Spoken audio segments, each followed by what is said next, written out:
Venmo's blocking system is a core privacy and safety tool that gives users control over their financial interactions on the platform. When you block someone on Venmo, several restrictions take effect immediately.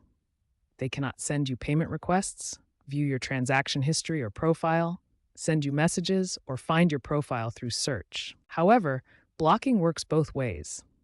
When you block someone, you also lose the ability to send them payments or requests, and both parties lose access to your shared transaction history. As of August 2025, Venmo serves over 90 million active users.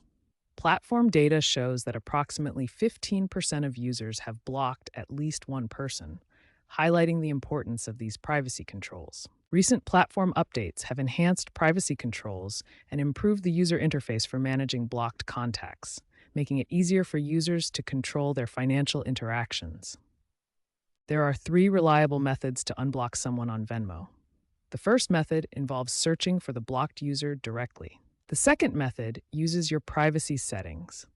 This is often the most reliable approach since it shows all blocked users in one place. The third method involves finding old transactions with the blocked user. This works if previous transaction history is still visible in your feed. The unblocking process is highly reliable.